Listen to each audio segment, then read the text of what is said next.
দর্শক, এবার জানাবো হজ যাত্রার খবর। আশকোনা হজ ক্যাম্প থেকে যোগ দিচ্ছেন আমাদের সহকর্মী মাসুদ সুমন। সুমন, সবার হজ যাত্রা নিশ্চিতে কোনো জটিলতা আছে কিনা জানাবেন, আর হজ ক্যাম্পের এখনকার পরিস্থিতি কেমন দেখছেন? হজ ক্যাম্প জটিলতা তেমন নেই। আপনারা জানেন শতভাগ ভিসা কিন্তু হয়ে গিয়েছে। যারা 87,100 জন যাদের হজে যাওয়ার কথা এবার নিবন্ধন করেছিলেন শতভাগ ভিসা পেয়েছেন। তবে কিছু জটিলতা তৈরি হয়েছে এজেন্সিগুলো বা ব্যাংকের কারণে। আমরা আজকে হজ অফিসে কথা বলে যেমনটি জানতে পেরেছি, প্রায় 500 জনের বিমান ভাড়ার যেই টাকা সেটি কিন্তু জমা দেওয়া হয়নি বা পে অর্ডারটি এখনও করা হয়নি। ফলে তাদের হজযাত্রাটা অনিশ্চিত হয়ে পড়েছে। ভিসা পেয়েছেন তারা সবাই।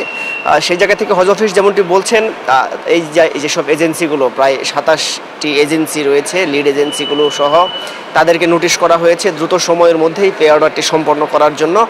বলছেন যে নির্দিষ্ট সময়ের মধ্যে অর্থাৎ 31 তারিখ পর্যন্ত যে ফ্লাইটগুলো চলবে এই সময়ের মধ্যে সবাই যেতে পারবেন, এবং যেটি পরিবর্তন করা হয়েছে বা রিপ্লেসমেন্ট করা হয়েছে বিভিন্ন কারণে যারা যেতে পারেননি তাদের ক্ষেত্রেও নিবন্ধন নেওয়া হচ্ছে। তারা নতুন করে যারা নিবন্ধন করছেন তারাও ভিসা পাচ্ছেন। এখনও সেই প্রক্রিয়াটি চলমান রয়েছে এমনটি জানানো হয়েছে। আর আজকের চিত্রটি যদি বলি, আজকে আমরা মোট 7টি ফ্লাইট রয়েছে, এর মধ্যে কিন্তু 3টি ফ্লাইট চলে গিয়েছে। ফলে বাকি যারা যাচ্ছেন তারা এখন এই আশকোনা হজ ক্যাম্পে আসছেন এবং তাদের ইমিগ্রেশনের কাজগুলো সেরে নিচ্ছেন। আপনারা জানেন দুই দেশের ইমিগ্রেশন কিন্তু এই বাংলাদেশের এই প্রান্তেই হচ্ছে, এবং এই বাংলাদেশের এখানেই সব কাজ শেষ হয়।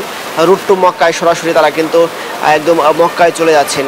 ফলে সেই সৌদি আরব গিয়ে সেখানে কিন্তু আর কোনো ভোগান্তিতে পড়তে হচ্ছে না বা ইমিগ্রেশনে আর কোনো কাজ তাদের থাকছে না। আর যাদের দেখছেন তাদের ফ্লাইট রয়েছে দুপুরের পরবর্তী সময়ে। সব মিলিয়ে আমি যদি বলি, এবারের হজযাত্রাটির বিষয়ে প্রথম দিকে যে সংকটগুলো দেখার সম্ভাবনা ছিল, অনেকে আশঙ্কা করেছিল মাঝপথে ফ্লাইট বিপর্যয় বা শেষের দিকে ফ্লাইটের বিপর্যয়ের সম্ভাবনা হতে পারে, বা নতুন করে কিছু ফ্লাইট বাড়ানোর পরিকল্পনা ছিল। তবে সব মিলিয়ে এখন পর্যন্ত তেমন কোনো সংকট দেখা দেয়নি। যারা যাচ্ছেন তারা বলছেন ভোগান্তিমুক্তভাবেই এবারে তাদের হজযাত্রাটি হচ্ছে। এই ছিল আমার কাছে সর্বশেষ আশকোনা হজ ক্যাম্প থেকে। লাইবা। মাসুদ সুমন, ধন্যবাদ আপনাকে।